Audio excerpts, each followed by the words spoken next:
Buddha, despite being severely injured, still wants to eat cola-flavored Buddha chups. Brunhilde will send him plenty, enough to rot his teeth. Buddha trusts Brunhilde deeply, believing she will accomplish her goal of saving humanity, because he really likes her eyes. Her eyes are filled with desire. However, after talking too much, he spits up blood and needs to be taken to the operating room immediately. Meanwhile, Odin goes to meet Beelzebub and expresses that he has long desired this battle. He will not allow any interference. Brunhilde goes to the waiting room and accidentally encounters someone who looks exactly like her. It turns out to be Michel Nostradamus. He is extremely excited, thinking that the next match will finally be his turn. But Brunhilde tells him no, leaving him disappointed. He's already sick of all this waiting. Brunhilde warns that if he keeps causing trouble, she will send him back to Helheim, which completely crushes him. But then she tells him not to pretend to be pitiful, because he is the only human to ever violate the divine taboo and fall to Helheim. There is no one else in Midgard capable of destroying Bifrost. Valhalla, Helheim, Midgard. The world is comprised of these three realms, and there is a corridor with a gate that connects Valhalla, the realm of the gods, to Helheim. The gate appears as black as night when viewed from Valhalla, and shines in a rainbow of colors when seen from Helheim. Its name is Bifrost, the gate of rainbow and darkness. After a brutal war between Valhalla and Helheim long ago, the gate was built to prevent an invasion from either side. Those who pass through it fall into the depths of Helheim, never to return to Valhalla again. Only the chief gods, Zeus, Hades, Shiva, and Odin, are permitted to pass. It is, so to speak, the very lid on the cauldron of hell. In the end, Michel was stopped before he could destroy the gate. He wonders what would have happened if he had succeeded. Brunhilde says, "You will refrain from opening hell's cauldron just for fun. In any case, wait quietly in the waiting room until I summon you. You are mankind's joker, after all." Ragnarok is now tied at 3-3. The battle for humanity's survival begins now. The gods begin to wonder who should step into the arena next. Hermes stares intently at Ares, subtly urging him to take part in the next match. Of course, as the god of war, Ares cannot refuse, even though deep down he is terrified of humanity's strength. He wonders if he can actually win, but if he backs down now, he will lose his pride as the god of war. For the honor of the 12 Olympian gods, he will bring victory to Valhalla. However, just as Ares gathers the courage to raise his hand, Hades steps forward and volunteers himself. He seeks revenge for his brother Poseidon. Meanwhile, Brunhilde receives word that their opponent in round 7 will be Hades. Michel remarks that the gods are getting serious and says he wants to fight now. But Brunhilde has already made her choice. An eye for an eye, a tooth for a tooth, and a king for a king.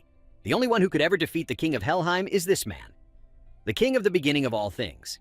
At the same time, a certain human is trying to find his waiting room, but ends up wandering into the god's VIP chamber instead. Ares is delighted that he has dodged a bullet. With this, our next victory is guaranteed. And just look at this, the grandeur of this arena. It's the perfect stage for Hades' victory. But then he notices the human casually sitting in Hades' seat and exclaims, "Who's that?" He's sitting there like it's no big deal. Ares approaches and tells him that these are VIP seats, and that the human spectator seats are over there. The moment Ares touches him, he is sent flying. Hermes wonders, who is this human to handle brother Ares so easily? The man replies, "You are arrogant. It matters not where this place is. Wherever I am, this is my throne." Enraged, Ares tries to drag him out of the seat and is thrown away once again. Hermes, witnessing this, is shocked. To overpower brother Ares, renowned in Valhalla for his strength, this human seems quite interesting. The man says he is thirsty and asks, "Isn't there anything to drink?" Hermes immediately serves him some honey water and introduces himself. Just as Ares gets back on his feet, Gull slams the door into his face. She followed the holes in the walls to find him.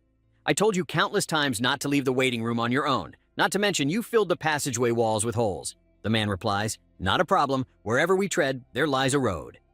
Ares doesn't understand a single word he's saying, but realizes this guy is probably one of those extremely dangerous types. Brunhilde tells him to go to the human waiting room, but he refuses. She warns him that he will not be able to participate in round 7 if he continues to stay here. Hearing this, Hermes and Ares are both shocked. After round 6, the gods have 3 wins, and humanity has 3 wins. A perfect tie. Round 7.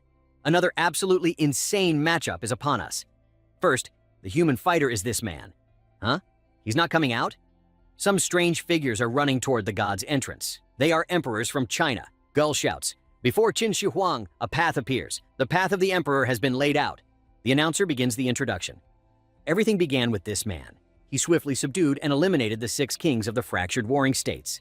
China's 550-year era of chaos, the spring and autumn and warring states periods, was brought to an end by this man with ease. He built roads where there were none. He built castles where there were none. He accomplished what no one else could, the first unification of a vast China. He was the first human in history to approach the heavenly emperor. He called himself the King of the Beginning. He proclaimed his name, Qin Shi Huang. The spectators wonder, where did he come from? That's the god's entrance. What does King of the Beginning even mean? Gull wonders, can he really fight with that blindfold on? The 10th Valkyrie, Alvitur, steps out, complaining that he walked in through the wrong entrance like an idiot. She has a bad feeling about this. Ever since they were paired up, he hasn't listened to a single thing she said, and he didn't even practice their Volunder. However, her anger is quickly extinguished by Shi Huang's handsome appearance, and she transforms into a weapon, divine vambraces. It's been a while since Hades last used this bident. Poseidon's attendant approaches him. It is Proteus. He begs Hades to take Poseidon's trident and avenge his master. Hades replies, avenging one's younger brother is the duty of an elder brother. He then fuses the 2 weapons together, and now the one who will fill the vacancy left by Buddha the traitor. He has rushed here from Helheim. It's this man. The gods are acting strangely. When this god walks, the world trembles. When this god glares, all bow down. The guard dog of hell, Cerberus, lowers its heads. The most ferocious monster in existence, Typhon, growls. The eldest of the 3 mightiest Greek brothers, and the king of Helheim, Hades. The final battle between God and man. Round 7 is king versus king, a true, ultimate showdown of kings. So you are Qin Shi Huang. I have no personal grudge against you. However, you must bear my hatred for being part of the humanity that killed my brother. An eerie silence envelops the arena. Hades' first strike, just like Poseidon's, is a straightforward, unrefined thrust. A one-hit kill attack powered by overwhelming force. Hades unleashes a heavyweight flurry of thrusts against Qin Shi Huang. He dodges again and again. Qin Shi Huang evades Hades' mighty strikes. One graze would mean instant death. Such ferocious thrusting. Hades tears open the ground, injuring Qin Shi Huang despite his evasion. The mighty spear of Helheim's king turns even the wind it stirs into a deadly weapon. Hades charges straight at Qin Shi Huang again. This time, Qin Shi Huang doesn't dodge. He deflects the strike. Hades wonders, what was that technique just now? Qin Shi Huang uses a mysterious technique that acts upon Hades' spear, causing it to turn back against him. He calls it Qi Yu, armor form, force of the phoenix. Qin Shi Huang declares to Hades, didn't you call yourself Hades, king of Helheim? Then let me teach you something. There is only one king in this world, me. Qi Yu appears in many forms throughout ancient Chinese mythology and texts. In the Shanhai Jing, he is described as a monster with a human body, a bull's head, 4 eyes, and 6 arms. In the Shuyiji, he is a war god who devours iron and stone, with a mind as hard as metal. Meanwhile, people around the state of Qi believe he invented the bow, sword, halberd, lance, and armor, the 5 tools of war. They worship him as the war god, the god of military arts. But is that the truth? No. In China, a king did not simply become a king. The position was granted by the demon god, Qi Yu. According to the Shiji, in the 28th year of the first emperor, 219 BC, the king of Qin proclaimed the unification of the nation and embarked on an eastern tour. During that journey, he climbed Mount Tai alone. There, he performed the Fengshan ceremony, a ritual reserved for emperors bearing the mandate of heaven. He prayed to the god of military arts, Qi Yu. But what exactly was the Fengshan ceremony? What truly happened at the summit of Mount Tai? The only one who knows the truth is Qin Shi Huang, and only him. The demon god Qi Yu found Qin Shi Huang exceedingly bold. The kings before him had trembled at the mere sight of Qi Yu. Very well then, offer 10,000 of your people as a sacrifice and kneel before me. Do that, and I will permit you to become the emperor of China, the king of kings. Qin Shi Huang replied, as for a sacrifice, I've already prepared one. The demon god Qi Yu asked, what is this clay doll? Qin Shi Huang answered, the soil of Qin is delicious. Eat as much as you like. That face, that voice, that arrogance. I would rather die than kneel before something as hideous as you. Calling yourself a god? How utterly shameless, you man-eating monster. The kings before were no kings at all. I will defeat you and become the king of the beginning. Enraged beyond measure, the demon god Qi Yu attacked, and a battle erupted. Qi Yu was defeated. The deadly battle between Qin Shi Huang and the demon god Qi Yu is said to have lasted 6 days. The moment the king of Qin emerged victorious, the history of China passed into the hands of humans. In the 28th year of the first emperor, the king of Qin performed the Fengshan ceremony at Mount Tai and assumed the title Qin Shi Huang. Back in the arena, Gull is stunned. To think he could even blow Hades away. But what was that technique? What actually happened? Brunhilde explains that it is a supreme skill Qin Shi Huang mastered during his battle with Qi Yu. Sword, armor, halberd, lance, bow. An ultimate martial art composed of 5 systems. Its name is Qi Yu. Ares realizes, it's just like back then. Before I even knew it, I was thrown. That human did the same thing to Hades. Just what kind of technique is this? Hermes observed that the energy from Hades' mighty strike was redirected and sent straight back at him. It sounds simple, but to accomplish such a feat against Hades, he knows of no human, nor even any god, capable of doing so. In other words, Hades was struck by his own immense strength. Hades begins to take note of the name Qin Shi Huang. Let me ask you one thing. What does a king mean to you? Qin Shi Huang replies, a king never wavers, never bends, never relies on others, and always stands before the people. That is what a king is. Hades bursts into laughter upon hearing this. Seeing that, Qin Shi Huang laughs as well and asks, what's so funny? Hades answers, you're just so much like someone I know. That person was more noble than any god. The gods do not flock together. More honest than anyone. The gods do not plot. And more worthy of the title king than anyone. The gods do not rely on others. My younger brother, the king of the seas, Poseidon. In his name, I, his elder brother, cannot allow myself to yield to a mere king of men. He grips his spear and assumes a unique stance. Hades, with his mighty spear, unleashes a single strike from that stance. In other words, this is not a thrust, but the spear's true method of combat. The king of Helheim, exerting all his power, brings it down. Simply put, a crushing blow. Qin Shi Huang activates Qi Yu, armor form, force of the phoenix. Ares fears that it will be countered again with that same technique. But this time, Hades adds a backward pull to the downward crushing force, forcibly preventing deflection. I am the king of Helheim. Hades, I will crush you! Qin Shi Huang was covered in blood, yet he still smiled and removed his blindfold. A ferocious barrage came crashing down from Hades' mighty spear. Hades continued his relentless assault, utterly overwhelming Qin Shi Huang, leaving him unable to resist. Brunhilde realized that Qin Shi Huang was aiming for something, a chance to unleash that technique. Force of the Phoenix. Hades' mighty spear struck again, crushing Qin Shi Huang once more. When everyone thought it was over, Qin Shi Huang's eyes suddenly blazed with light, and he exhaled a mysterious stream of air toward Hades. This nullified Hades' technique, allowing Qin Shi Huang to activate Qi Yu, armor form, force of the Phoenix. Hades wondered, how did he return my strike? Qin Shi Huang pressed forward with a direct assault. This was Hades' domain. Qin Shi Huang exhaled another burst of air, striking Hades square in the chest and activating Talon of the Dragon of Mount Tai. His ferocious strike pierced the divine body of the king of Helheim. Ares and Hermes could not believe it. Was that man truly human? Zeus appeared and said, it seems Hades has already noticed something. Hades realized that Qin Shi Huang had used his breath. He exhaled a mass of air, struck the linchpin, and disrupted the flow of Hades' technique. Qin Shi Huang said, I can see it, you know. Dwelling within you is a star. All living beings possess a flow of ki within them, and within that flow there is always a linchpin. Even the slightest force striking that linchpin can disrupt the flow of ki, preventing one's true power from being unleashed. Simply put, even a lethal, sure-kill technique can have its power diminished by something as minor as a breath of air. However, that applies to stationary objects. In a life-or-death duel, the position of the linchpin shifts rapidly. You would have to pinpoint it in an instant. That should be impossible, yet it seems that King can actually do it.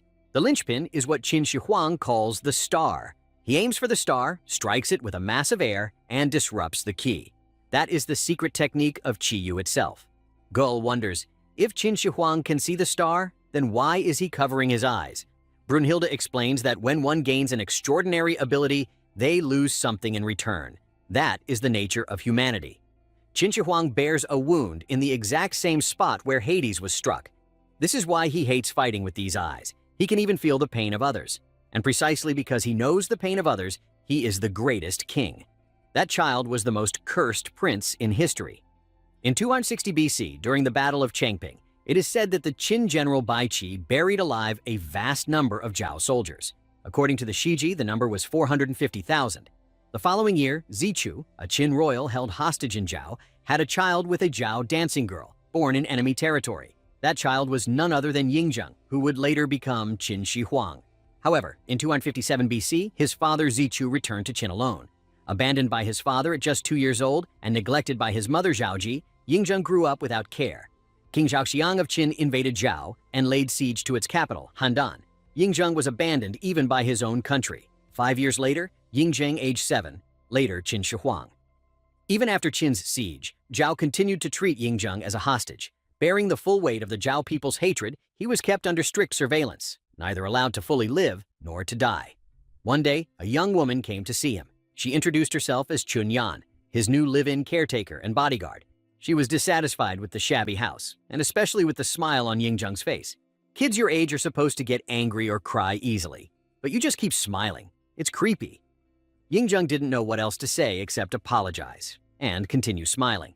First, they decided to clean the house, and thus began the strange, pseudo-family life of Yingzheng and Chunyan.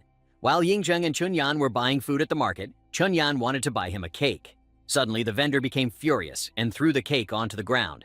The people around recognized Yingzheng as the Qin hostage prince. Some of them began recounting how their children were buried alive at Changping, how their brothers were tortured to death. Damn it!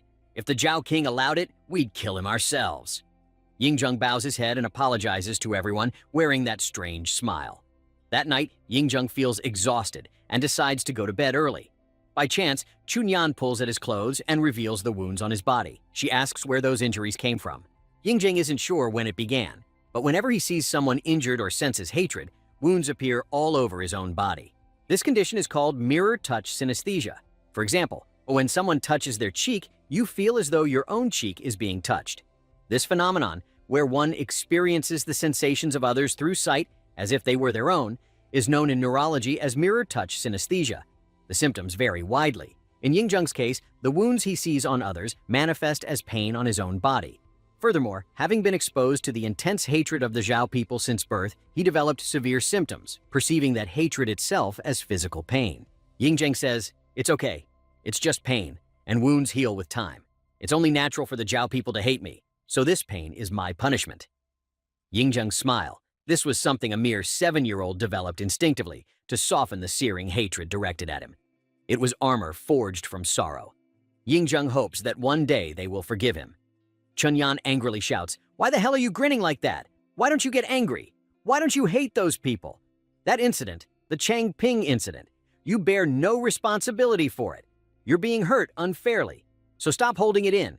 If you want to cry, then cry. If you're angry, then be angry. Don't kill your own heart just to hide your feelings. You're a kind person who understands the pain of others. These wounds are proof of that. They're not a punishment or a curse. Yingzheng, you're allowed to live the way you want." Hearing this, Yingzheng breaks down and cries loudly. He screams that he's done nothing wrong, that he hates them, that he hates everyone.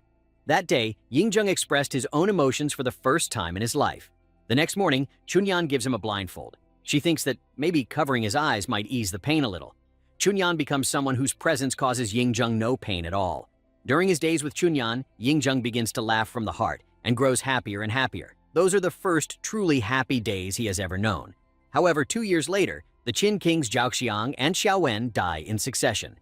In 250 BC, Zichu, the man who had abandoned Yingzheng, ascends the throne as king of Qin.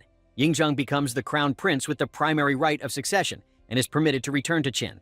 Yingzheng is deeply saddened that he must part with Chunyan. He asks her to come with him to Qin, but Chunyan is a Zhao native, so she cannot live as a citizen of Qin. Suddenly, they are ambushed. The attackers intend to kill Yingzheng in revenge. Yingzheng picks up a sword, determined to protect Chunyan. But Chunyan says, "Kids should act like kids and stay out of it. This is my job." She defeats 2 of the attackers but is wounded in the arm.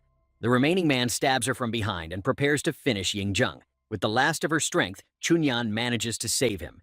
Yingzheng asks, "Why would you do this for someone like me?" Chunyan replies, "There's something I kept secret from you. I had a son named Chun-U. He was about your age now. Along with the captive soldiers at Changping, he was buried alive. I hated living. Every single day, I cursed those Qin bastards. Then, I heard they were looking for someone to guard you. I just wanted to see what the Qin prince looked like. I even thought about killing you on the spot.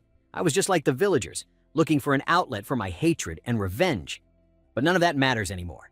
If a child like you, someone who understands the pain of others, were to become king, then maybe, just like I changed, this damned world might change a little too. Zheng, walk the path you believe in and become the greatest king." Yingzheng promises Chunyan that he will become the greatest king. After that, Yingzheng safely returns to Xianyang, the capital of Qin. July 6, 247 BC. Following Zichu's death, Yingzheng ascends the throne of Qin at the young age of 12. Just 25 years later, Yingzheng becomes Qin Shi Huang, the first emperor in history to rule over all of China. Exposed to the hatred of people in hostile lands, enduring unimaginable pain and surviving countless battles, Qin Shi Huang gains the power to see the linchpins of Qi, also known as stars. That's right. It was all to fulfill that promise. Unbelievable. A king of men is cornering Hades, the king of Helheim, a divine treasure specialized in defense, maximizing Qin Shi Huang's martial arts. The 10th Valkyrie, Alviter. Her hidden power is defender of the army. Hermes observes that when air bullets strike the linchpins of Qi, the stars, the attack is weakened and defenses are broken. A terrifying technique made possible only by Qin Shi Huang's extraordinary defense. Ares asks Hermes, "Isn't there anything we can do about those air bullets? Or those star things?" Hermes replies, "It's difficult. You see, in a fight, the most terrifying punch is the one you can't see. In other words, an attack that comes from outside your awareness. With Qin Shi Huang's technique, you don't even realize you've been hit. And by the time you do, it's already too late. It's an unavoidable technique." Ares asks, "So you're saying Hades has no chance of winning?" Zeus responds, "This is the battle-hardened Hades, ruler of Helheim. In speed, power, and combat experience, Hades surpasses him in every way. But that human, by eroding his own mind and sacrificing his body, is fighting Hades on equal footing. Humans, they are truly unfathomable." Hades strikes again. By spinning his bident like a windmill, he completely neutralizes the air bullets. He can deal with them, even if they're invisible, as expected of Hades. However, it's impossible to completely block a technique that you don't even realize has struck you in the midst of battle. Qin Shi Huang activates Qi Yu, halberd form, waning moon of the white tiger. Even the power of the king of Helheim cannot undo the king of men's secret technique. Meanwhile, Beelzebub is experimenting on his monsters. He is dissatisfied with them, finding them far too weak. Adamus enters and is very pleased with the armor Beelzebub has made for him. He asks what Beelzebub plans to do with the corpse of the devil king of the sixth heaven, Papias. Beelzebub replies that he simply wants to create something that will kill himself. Back in the arena, Chunyan and her son cheer for Qin Shi Huang. Hades acknowledges Qin Shi Huang's strength. "You are worthy of being called a king. That is precisely why I, as the king of Helheim, shall answer you." Hades deliberately wounds himself, offering his own blood as a sacrifice. This act summons the sea god, Poseidon. Hades charges straight in, but this time Qin Shi Huang cannot apply his ki technique to him. The flow of ki has shifted. Hades declares, "It's only air. As long as you know the moment it strikes, it's harmless." Ares realizes that Hades has covered himself in blood so he can see the invisible technique. But Hermes senses that Hades' blood does far more than that. Indeed, his blood is no ordinary substance. Hades' blood, known as Pluto Ichor, is special. When it flows into a divine treasure, it imbues the weapon with Hades' life energy, making it even more powerful. As expected of Hades, he is the strongest there is. But of course, if his life energy runs dry, he will die. This is his trump card. "Tear it apart, Desmos. Ichor Eos." Qin Shi Huang's armor shatters, and one of his eyes is gravely injured. Now, let us learn a little about Hades. Seeing the way he deftly wields his bident, it's easy to focus on his overwhelming martial prowess. But that is not his true essence. Even simply uttering his name inspires fear, for he is the king of Helheim, and the god most trusted by the gods. Why, you ask? We gods came to understand this deeply during Valhalla's greatest crisis, the Gigantomachy. Long ago, in the battle to determine the strongest god in the universe, the Titanomachy, Zeus overthrew his father, Cronus, and seized control of the Greek divine realm. But the primordial goddess Gaia refused to accept this. Leading the Gigantes, the mightiest race she had birthed, she launched a massive assault, and thus the Gigantomachy erupted. The Greek divine realm resolved to resist with everything they had, but they were overwhelmed by the colossal power of the giants. All right, battle report. The Olympian divine soldier units are fighting valiantly, but the situation is unfavorable. Father, their strength is beyond imagination. It's only a matter of time before they overrun us here. All the gods gathered and planned a total offensive at the front lines.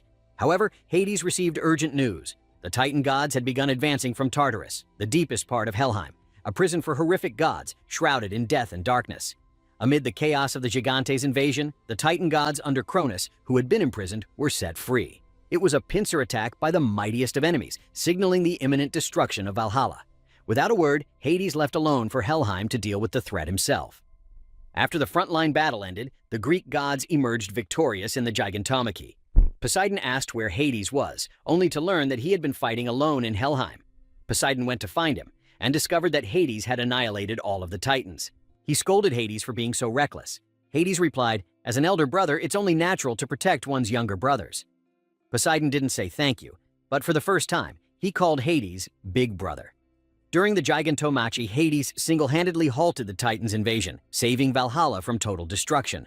The gods have always placed immense trust in Hades, believing that he would never lose. Suddenly, Adamas steps in, startling Ares. They had believed he was dead, slain by Poseidon's spear.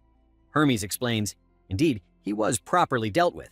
But afterward, on Hades' orders, I helped him. More precisely, it was Beelzebub who treated him, at Hades' request." The Olympian god Adamas, one of the 13, was once destroyed.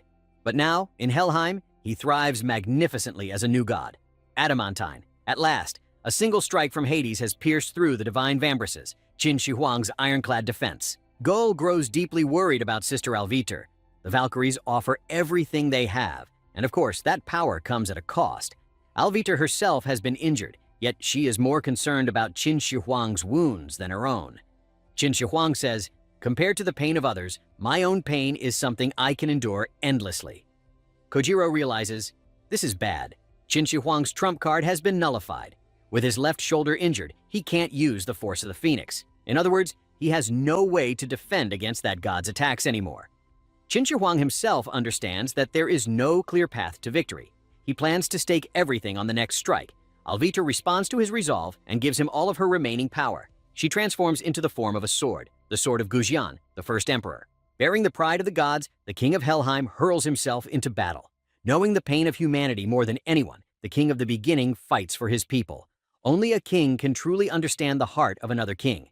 Both kings sense that the end of the battle is near. Both unleash their strongest techniques. The king of Helheim's strike overwhelms the king of men. Even an all-or-nothing attack cannot affect the king of Helheim. Even with everything they had, they could not defeat Hades.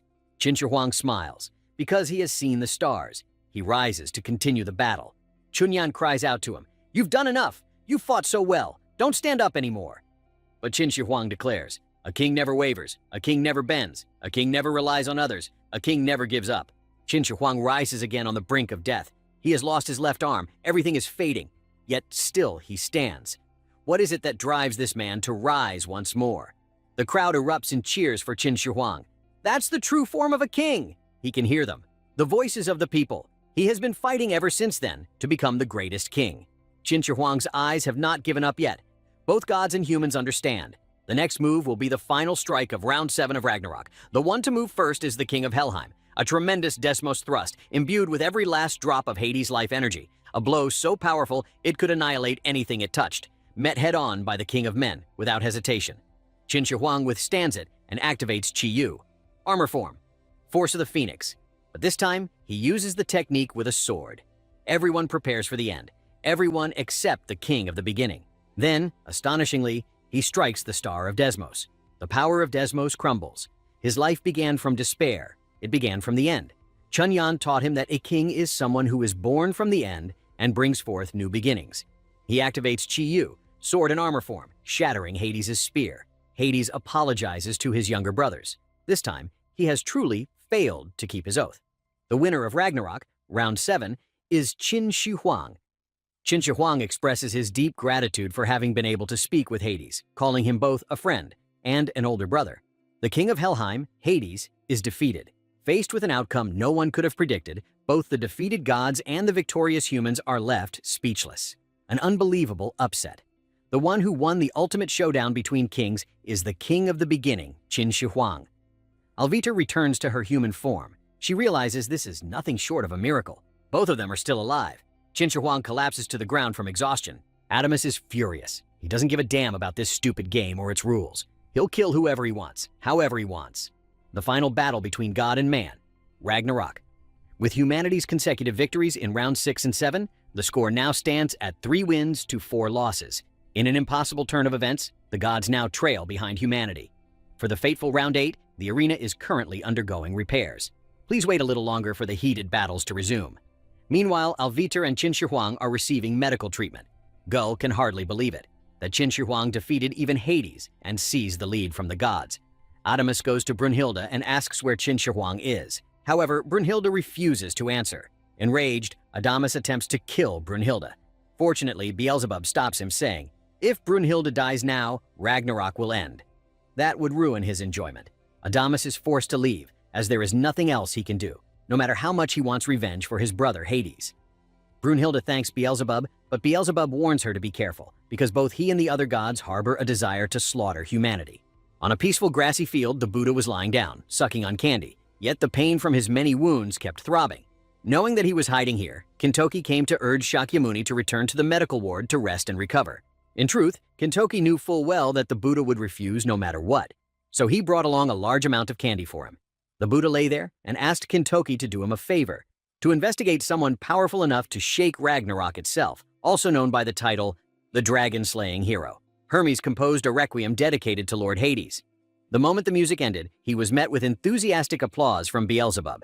Inside Hermes' glass cabinet, there was a compartment reserved to hold his finest works, tributes expressing respect for fallen gods. Once the performance was over, Hermes immediately changed his expression and demanded to know why Beelzebub had come. Beelzebub took out the skull-topped staff and asked Hermes to deliver a message to Zeus. "I will personally enter the battlefield in the 8th round." Elsewhere, Brunhilde led Gull to the chamber of the next fighter to summon him to battle. Upon entering, Brunhilde announced that this time the fighter would be a sorcerer. But in truth, he was a mad scientist of his era, Nikola Tesla. All examples of science and technology still used to this day were created by him. His research was so close to magic that it resembled sorcery itself. Hearing this, Tesla immediately denied it. This was not magic. Here, they called it science. He had long completed his research but lacked the materials to turn theory into reality. By coincidence, the 9th Valkyrie could meet his requirements. Brunhilde called her forth and introduced her to Tesla. Tesla stepped closer, stared at her for a long moment, and suddenly asked, "Will you offer your body to me?" The Valkyrie happily took his hand and replied, "I am willing to offer everything to you," leaving Gull completely dumbfounded. With just a few brief words, the pair fulfilled the conditions to unite as one. Bearing the power that governs magic, the Valkyrie transformed into a suit of battle armor for Tesla. To Tesla, the things people called divine were nothing more than the laws of physics. It was time to prove to everyone that human science could surpass the gods. Since ancient times, Beelzebub had been known among mortals by cursed titles, the Lord of the Flies, the embodiment of gluttony. Because of this, he became the most isolated god in the heavens. Everyone avoided him, afraid that associating with Beelzebub would bring misfortune. Worse still, he was once captured by Satan and had his life taken when his heart was torn out. Some even spread rumors that one must never look into his eyes, lest calamity befall them. At the height of his loneliness, 3 angels came to meet him, wanting to see what kind of being Beelzebub truly was. Lucifer possessed exceptionally sharp intuition, and at a glance, he knew Beelzebub was interesting. The 3 warmly struck up a conversation with him and even invited the young god to sneak into the Forbidden Garden to steal apples. But Beelzebub was uninterested. Knowing that Beelzebub was shunned by all of heaven, Lucifer descended to advise him, "Just ignore them. Satan is nothing more than an ancient monster or a piece of superstition, isn't he? Just brush off whatever nonsense those idiots say." Despite being coldly rejected and driven away by Beelzebub, the trio stubbornly insisted on becoming his friends. "We're definitely going to get along, you'll see. Since I possess the strongest intuition in all of heaven, if you still don't believe me, why not see for yourself?" The 3 tried everything they could, even farting, until Beelzebub couldn't hold back his laughter. Seeing this, Lucifer teased him, saying that his tough exterior had finally cracked, making Beelzebub blush with embarrassment. Hesitantly, Beelzebub agreed to follow them, unaware of what was about to happen. In the Forbidden Garden, the 4 youths were sneaking around stealing apples when they were spotted by the guards. Lucifer immediately grabbed Beelzebub and ran before they could be caught. Little by little, Beelzebub opened his heart and spent more time with them. He even began to laugh and joke, becoming sworn brothers with the trio of clowns. "If only we could stay together forever," he wished. That night, Beelzebub shed tears of happiness, realizing that he was no longer alone. But the next morning, when he awoke, he was horrified to find his body drenched in someone else's blood. In a panic, he shouted to wake the 3 of them, only to discover that they had been brutally murdered. Witnessing the scene, Beelzebub was left utterly stunned. What on earth had happened? He suddenly recalled the rumors people had spread about him, and in fear he began to believe that Satan truly existed. Filled with hatred, he bit his lip hard and swore to himself, "I will avenge my friends," then shouted aloud, declaring that he would hunt down and kill Satan no matter what. After that tragedy, Beelzebub devoted everything he had to researching the true identity of the devil. Once again, he wandered alone, his lifeless expression terrifying those who passed by. Because he was the only survivor, people believed that Beelzebub himself had summoned the demon Satan to slaughter the three angels. When word spread that he was obsessively pursuing Satan's identity, the goddess Lilith voluntarily came to offer her help, only to be coldly ignored. Like him, she also sought revenge, for Satan had killed her childhood friend, Lucifer. Lilith followed the trail to this town to uncover the truth behind Beelzebub and the devil's curse. If you have been cursed by Satan, then I will stay by your side and watch over you. I'll remain with you, even if it means descending into the deepest depths of hell. The way she insisted so forcefully reminded Beelzebub of Lucifer. After that meeting, the two of them joined forces to search for the devil's true identity. From what they uncovered, Satan was a being everyone feared, someone all had heard of, yet no one had ever seen. As they traveled together, Beelzebub gradually began to develop feelings for Lilith. However, the search for Satan did not go smoothly. Even after reaching the very edge of heaven and descending to the deepest depths of Helheim, Beelzebub found nothing. Just where in the world was that devil hiding? That night, Beelzebub dreamed that his friends were trapped in Satan's grasp, being cruelly tortured. As Satan tormented them, he revealed that love would turn into hatred and that everyone you cherished would eventually die. Hearing his ragged breathing, Lilith entered the room and gently comforted the pitiful Beelzebub. At times, he wondered why Lucifer had ever befriended someone like him. Why would someone as good as Lucifer approach a person like me? Lilith explained that it was because Lucifer could never abandon another god. Deep down, Lucifer himself felt lonely, and so he could not ignore others who were lonely. Simply put, he did not want to leave a friend alone, nothing more than that. Hearing this, Beelzebub choked back his tears and cursed Lucifer as a true fool.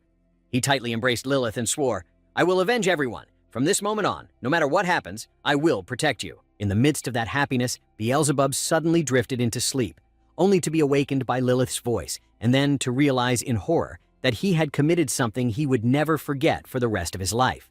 At the very moment love reached its peak, Beelzebub would unconsciously destroy those he cherished most. Lucifer had already realized that this was the demonic instinct to annihilate life. The devil Beelzebub had been searching for had always existed within him. To obtain this answer, he paid a price far too great, one he never wished to pay. As expected, I only bring misfortune to those around me. Before departing, Lilith wished for Beelzebub to understand that she had been truly happy during their time together. She believed that Lucifer could never be angry with him. In the end, Lilith placed her hand on his cheek and confessed, "I love you so much it hurts. I forgive you for everything. Please keep living, for all of us." With great effort, she placed her final command upon Beelzebub, then peacefully closed her eyes. No matter how loudly he screamed or cried, Lilith, the woman he loved, would never return. Driven to despair, he lost all will to live and constantly longed for death. Beelzebub wished to torment himself as much as possible, as payment for the deaths he had caused. After the repairs to the arena were completed, the gods' faction, seething with resentment, decided to wash away their humiliation by sending Beelzebub into battle, a god from the deepest depths of hell, a being who brought despair to humanity. His ominous aura was so overwhelming that even Michael could not help but remark on how terrifying it was. When he was chosen to fight, people wondered whether Beelzebub would devour humans, or even the gods themselves. From gods to mankind, all were struck with fear at the sound of his name, remembered also by the title, "The One Cursed by Satan."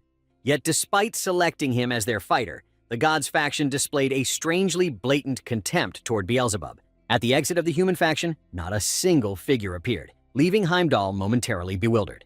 Suddenly, bolts of lightning erupted in all directions, startling the crowd. Despite the danger, Heimdall faithfully completed the introduction with professional dedication. Tesla was known as the Child of Light, a mind that transcended human limits, creating a new kind of magic called science.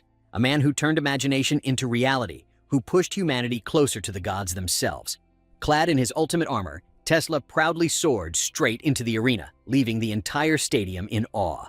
As the eighth match began, Tesla strode forward boldly, completely unguarded, causing the god's side to gape in shock.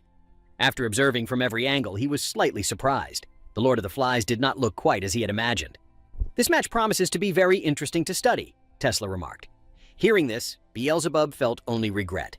To him, this fight would not be interesting at all. It would end quite simply, with Tesla's body being torn to pieces. Tesla rejected that view outright. Such a philosophy of destruction, he declared, was the height of ignorance, no better than denying creation itself. With a powerful will that dared to face the future and guided by the noble, beautiful footsteps of intellect, humanity would continue to create and advance. That was something not even the gods could stop. Beelzebub showed little interest. "Let's fight quickly and go home. Who has the time to listen to this?" As soon as he finished speaking, he suddenly launched an attack, shattering a nearby pillar into fragments. He struck without any visible movement, as if the blow had been conjured by magic. Tesla immediately refuted that claim. This was science. Scientists existed to explain that every result had a cause. By using a very simple physical law, commonly called vibration, he split the ground and collapsed a massive pillar. Seeing that the dense Ares had no idea what that meant, Hermes picked up a glass of water as an example. Beelzebub could generate vibrations through sound waves, using his voice to destroy objects. Taken further, he could even cause earthquakes that shook the entire world. Beelzebub had mastered this to the point where he could turn vibrations into a razor-sharp blade capable of cutting straight through armor. His super vibration technique sounded simple, yet its flexibility was extraordinarily high. Even to Hermes, fully understanding it did not mean it could be countered. Resisting it was nearly impossible. Even a sturdy body would be torn apart the moment it made contact. The fact that Beelzebub was burning with bloodlust proved that Hades' death was affecting him deeply. At times, even Adamas felt pity for that lonely god. He had only his brother to rely on. With just a single cut, Tesla quickly grasped the problem. Brunhilde believed that the scientist could win, because that armor was conceived by the greatest mind in human history. Moreover, it had been given physical form by a Valkyrie who wielded magic.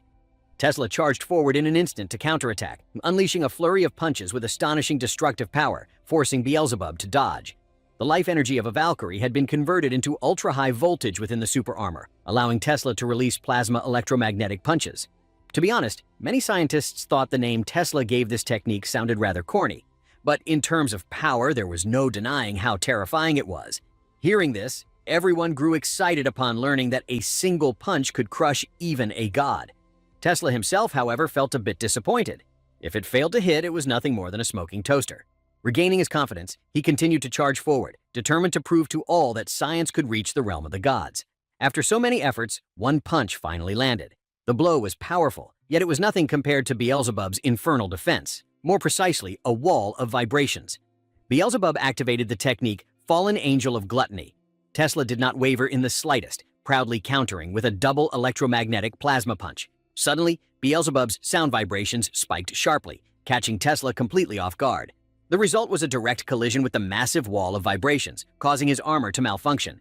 Seeing that his opponent was already panting for breath, Beelzebub grew bored. "Just as I thought. You're useless, like all the others." Beelzebub is an otherworldly god with two faces. At times, he is a fly demon that brings destruction to the earth. At others, he is a guardian deity of fertility. Because of this duality, he is both feared and worshipped in temples. Brunhilde explained that the divine staff he held was a sacred artifact that amplified his power. When wielded in the left hand, it transformed into a shield that could block any attack. When held in the right hand, it became a sword capable of destroying even divine armor. In short, Beelzebub's abilities change depending on which hand he uses. By adjusting his stance in this way, he could maximize both offense and defense. Combined with the staff's ability to amplify vibrations, this made him increasingly overwhelming. One could say he was a god who wielded both the ultimate spear and the ultimate shield. Back in the arena, Tesla marveled at Beelzebub's perfectly balanced offensive and defensive techniques, calling them utterly fascinating. Beelzebub, however, intended to end the match right then and there.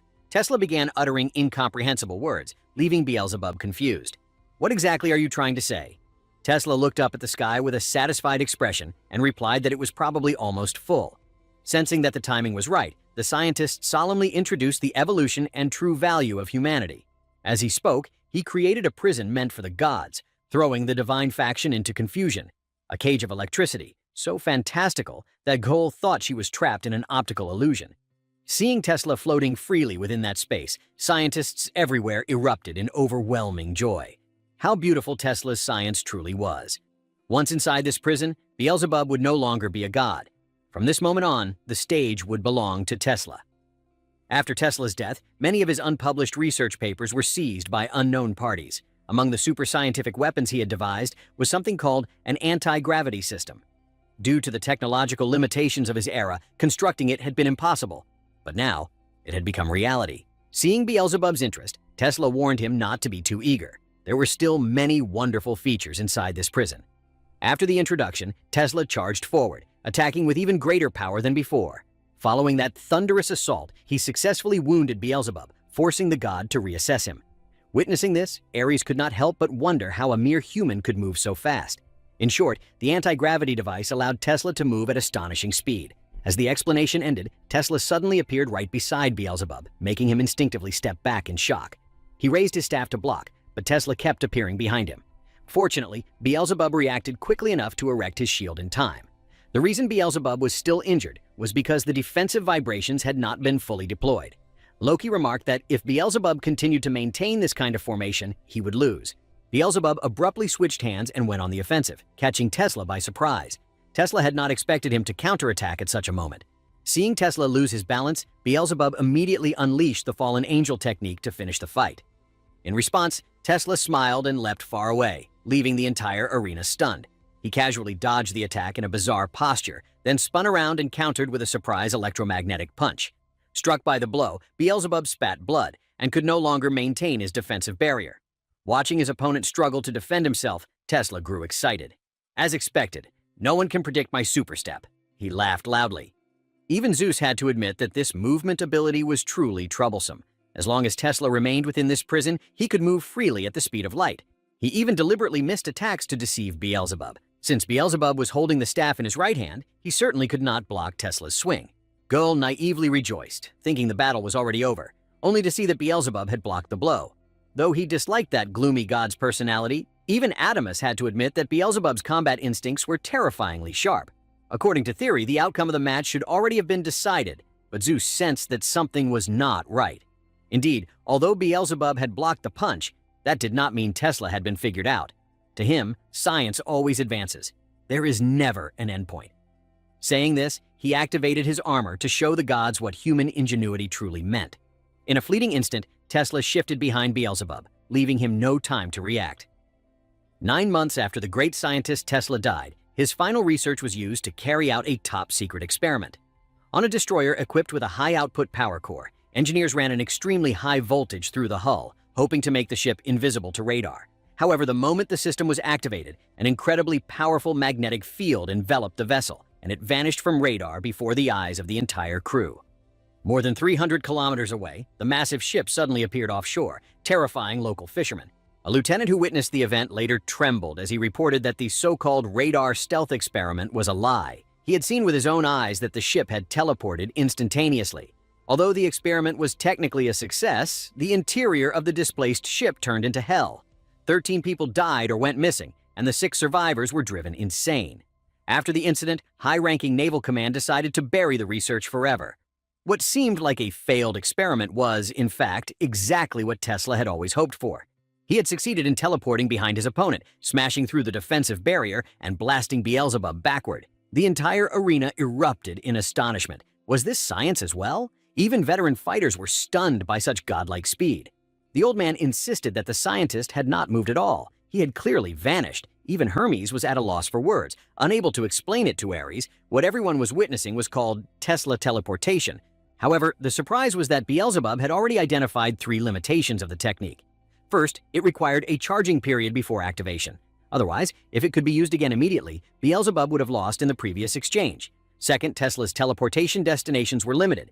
By deliberately showing off his lightning-fast movement, the scientist had successfully lured Beelzebub to a position within the range he could teleport to. Hearing this, even Loki had to praise Tesla for being truly cunning. Finally, the number of times the technique could be activated was also limited. Although his trick had been exposed and one side of the device had been damaged, Tesla still applauded Beelzebub, acknowledging how perceptive his opponent was, and then calmly explained the mechanism in detail. First, instantaneous teleportation could only be performed within the prison. At the destination point, Tesla had to increase the concentration density of superparticles. In other words, the places where he launched electrically charged punches attracted and gathered these particles. During combat, he dispersed high-density particle points across different locations. After determining the destination, he synchronized the superparticles with this device to execute the teleportation. Even so, synchronization alone took more than 60 seconds. Moreover, the device would be damaged after each teleport. By his estimates, he could only use it 2 more times. If the scientist exceeded that number, the Valkyrie would certainly shatter. This made Gull extremely worried about her sister. Beelzebub had thought Tesla revealed all this because he was overly confident, but that was not the truth. To science, concealing information is harmful. That was why Tesla never hesitated to share newly acquired knowledge with all of humanity. Hearing this, Beelzebub smiled, eager to continue fighting this man, even though the injuries he was bearing were far more severe than they appeared. That pain reminded Beelzebub of the day he had stormed into the palace, wreaked havoc, and, with his body already in ruins, begged for a duel with the king of Helheim. Through rumors, Hades learned that Beelzebub had been wreaking havoc in Helheim for several days. "How many monsters did you slaughter to reach this place? And you wish to challenge me in such a wretched state?" Beelzebub felt no fear, for he had come seeking death. In response to that desire, Hades welcomed and accepted Beelzebub's challenge. After a few basic exchanges, Beelzebub was completely overwhelmed by the king of Helheim. Though defeated, he shed tears of satisfaction, for he believed his death was finally at hand. The reason he had come to Hades was that he could not end his own life. In despair, he had exposed his body to monsters, hoping they would kill him, but even they were unable to do so. All of this was due to the curse Lilith had placed upon him. She wanted him to go on living, yet he could no longer endure the ever-growing agony. He begged Hades to put an end to the curse she had laid upon him. Hades did not know what had transpired between the two of them, but he understood Lilith's feelings all too well. "I can say with certainty that this is not a curse, but a prayer. That girl wished for you to continue living, and yet, do you not even know how to live before you die?" Indeed, as Hades said, Lilith had left that mark so that he would live for everyone's sake. In short, Hades told Beelzebub to think carefully and return. "When that time comes, if you still wish to die, I will grant your wish." After many days of contemplation, he returned to the palace, still wishing for death. Yet death granted by someone like the king of Helheim would not suffice. Beelzebub yearned to die in the most miserable way possible. Before that day came, he would live in torment and suffering. That would be his atonement to them. Hearing this, Hades burst out laughing, astonished at how troublesome Beelzebub was. To fulfill that twisted wish, he bestowed upon Beelzebub a divine staff. "With this, you will not die easily. From now until that day, I will be the one to witness your prolonged pain." It was precisely because of Hades' vexing personality that Beelzebub ended up suffering in this way. After Hades' death, Beelzebub was utterly shaken and sought to slaughter all of humanity with the divine staff. The attack Beelzebub unleashed was a technique forbidden in Helheim. Unaware of its danger, Tesla charged straight in, intent on seeing what his opponent was about to do. By combining and compressing offense and defense, a chillingly dark aura suddenly radiated from around Beelzebub. Seeing this, Zeus hurriedly tried to stop him, but it was already too late. Once chaos is born, everything is erased in an instant. A gigantic black sphere enveloped the arena, followed by an unimaginably catastrophic explosion. Chaos was truly a terrifying technique, leaving even Hermes in shock. In just a few brief seconds, it blasted an enormous hole through the arena. Yet, the unexpected happened. Somehow, Tesla was still alive after that attack. Even so, both he and the Valkyrie had suffered severe damage and now stood on the brink of death. Is the ray of hope for humanity about to be swallowed and extinguished by the darkness of Helheim? Until now, Zeus had only heard tales of this technique. He had never witnessed it firsthand. By using both hands, oscillations of offense and defense were bound tightly together.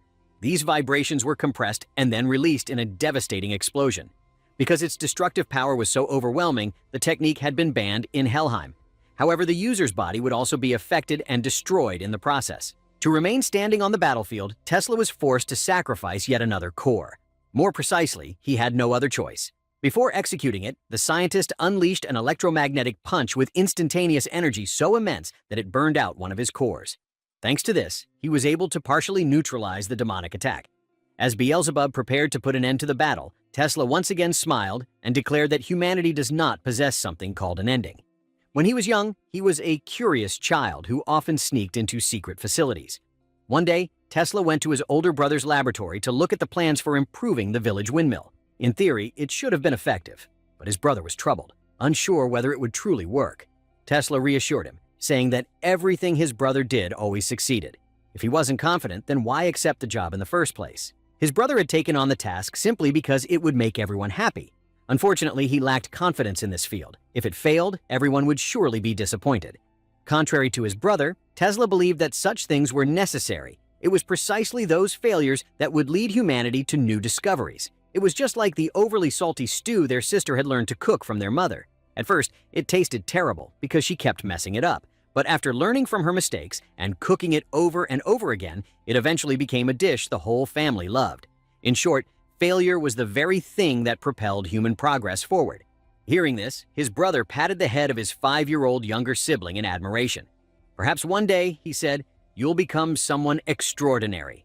When that day comes, I'll make you a special researcher in a prison meant for the gods." The happy, carefree lives of the two brothers flowed by peacefully until disaster struck on a stormy, rain-soaked day. That day, his brother had gone out to inspect the windmill and never returned.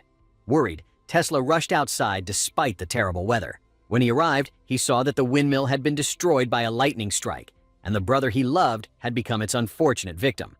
After that loss, though Tesla was heartbroken, he did not blame his uncle, the one who had asked his brother to build the windmill. It was no one's fault. Sometime after his brother passed on, Tesla completed the windmill based on his design. Sadly, it failed to move as everyone had hoped. From then on, the memory of the boy genius gradually faded from the villagers' minds. After 6 years of locking himself away in the laboratory his brother had left behind, Tesla improved the windmill and made it spin once more, astonishing the entire village and earning endless praise. The modest boy explained that it wasn't a new design at all. He had simply refined the original one. After 6 years of research, Tesla completed the windmill with pride. He proved to everyone that his brother was still living on inside him. With tears in his eyes, Tesla believed that as long as science continued to be passed down, his brother would live forever. From that point on, he devoted his entire life to science.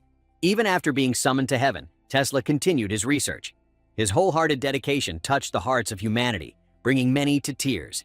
Even his deceased brother could not sit still upon witnessing his younger sibling battered and torn.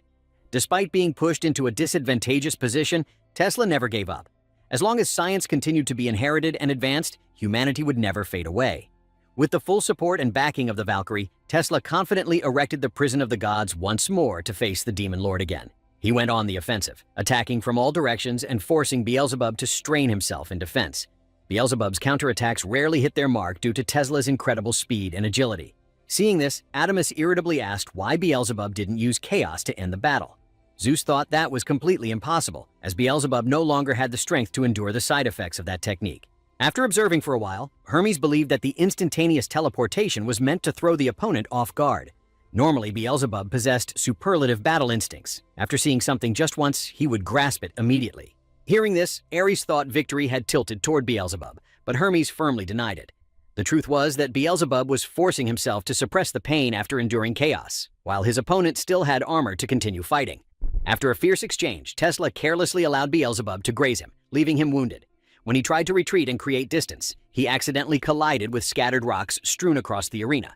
With his agility reduced by half, Tesla was forced to shut down the anti-gravity device. Beelzebub was no better off, as the oscillation-based attacks were placing tremendous pressure on his body. Despite the danger, Beelzebub continued to charge forward, unleashing a storm of relentless attacks. As he struck, he pleaded, "Lilith, please don't stop me. Right now, I'm wagering my very life." Thanks to Lilith's mark, all the damage Beelzebub had suffered vanished in an instant. Seizing that opportunity, Beelzebub launched an assault that immediately blew the prison apart. Using his own body, he executed a devastating attack, one that not only wounded Tesla, but also plunged humanity into utter despair. Just when everyone thought the battle had ended, Tesla suddenly shouted, "What an extraordinary technique!"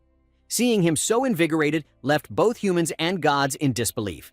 At that moment, Tesla's eyes seemed fixed solely on the future. Because he was Tesla, he would never give up under any circumstances, even if the universe itself were to explode. That fearless spirit moved the entire audience to tears. Once again, Tesla's device ignited a light of hope for humanity. Along with him, everyone rose to their feet, cheering in exhilaration. With the last of his remaining strength, Tesla took the initiative and charged forward to engage Beelzebub in close combat. His strategy for dealing with the shield was simple: keep punching until it shattered. The electromagnetic punches he unleashed left no openings at all, causing the entire audience to hold their breath. The scientists quickly realized that Tesla, too, was staking everything on a massive gamble. Was he really planning to punch until Beelzebub's shield finally broke? Adamus believed Beelzebub would win, as the human's strength had already reached its limit. From Zeus's perspective, however, Beelzebub was also struggling and could not keep defending forever. As the two fighters tested each other's endurance, the entire arena seemed to grow hotter than ever. It was a duel where both combatants truly deserved victory: Beelzebub's shield or Tesla's spear, which would endure to the very end. Every punch Tesla threw seemed to proclaim to all of humanity that science was fighting on equal footing with a god, proving that science and human pride could reach the realm of the divine. Although he fought with incredible determination, Tesla was the one who reached his limit first. Even so, he found the battle exhilarating to the very end. The resilient scientist continued to throw punches, only to be repelled by Beelzebub's shield. Taking advantage of the moment when his opponent lost balance, Beelzebub rushed in to deliver the finishing blow. Regrettably for him, that was exactly what Tesla had been waiting for. Smiling, Tesla rebounded and unleashed a reactive electromagnetic punch. The instant Beelzebub raised his shield to defend, Tesla offered his thanks and activated instantaneous teleportation. As his arm suddenly vanished mid-motion, everyone stared in shock. What could he possibly be risking so recklessly to achieve? In the next instant, the scientist's arm reappeared behind Beelzebub's back. Tesla had chosen to sacrifice his right arm to execute an unimaginable attack. Not stopping there, he followed up with a blow from his left hand. Cornered, Beelzebub accepted the risk, abandoned his staff, and redirected his assault, finally finishing the genius scientist with a single thrust that pierced straight through his body. The last remaining core shattered at that moment, to the audience's deep regret. Facing defeat, Tesla clutched his head and smiled. "It seems you were one step ahead of me," he said. "I thought it was a good idea, but perhaps I was too naive." Beelzebub had foreseen it, because he believed that someone as intelligent as Tesla would never rely on a strategy of pure brute force. To be respected by a god like him made Tesla feel truly honored. With that, Beelzebub withdrew his hand, allowing Tesla to say a few final words to his brother and to all of humanity. Everyone expected a dying message or words of regret, but instead, Tesla spoke with fiery resolve, calling on all of humanity to hold their heads high. "In this battle, we have evolved one step further. As long as we never give up, science and humanity will never reach an end." Before Tesla could collapse, the Valkyrie reached out and steadied him. In the end, Tesla wanted all of humanity to look ahead, to keep striving forward and never give up. After delivering that message, the two of them departed peacefully, leaving behind a grief that could not easily fade. Yet, the will and hope Tesla bestowed upon humanity would never be extinguished. With that victory, Beelzebub brought the score level for the gods. After witnessing the match, the gods had to acknowledge that Tesla truly deserved the title of humanity's sorcerer, while also showering Beelzebub with praise. As he walked away, Beelzebub smiled faintly, realizing that gods and humans were not all that different after all. At the same time, Gaul could not stop mourning as she watched her sister depart in peace. After the gods tied the score at 4 apiece, the arena would temporarily suspend operations for repairs. Taking advantage of the intermission, Brunhilde quietly went alone to the memorial chamber, a place dedicated to honoring the valiant fighters who had fallen in this war. To Brunhilde, they were truly magnificent warriors. As tears fell from her eyes, the sudden voice of Buddha startled her. He asked about her former lover. Was he currently imprisoned? Caught off guard by questions she did not want to hear, she flared up in anger. "The man you're talking about is not my ex-boyfriend," she snapped. With that, she immediately left the room to prepare for the next match, while Buddha stood there in shock at what he had just heard. Though somewhat bewildered, he understood that she was still deeply entangled in emotions from a past love.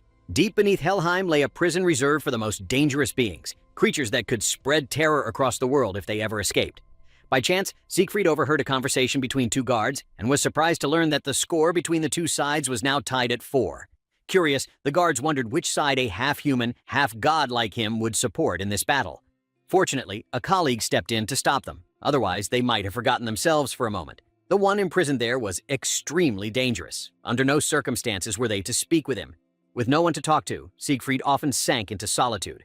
At such times, he would always ask himself, "I wonder if Brunhilde is all right. She always pushes herself so hard that it makes me uneasy. I just hope she won't force herself beyond her limits."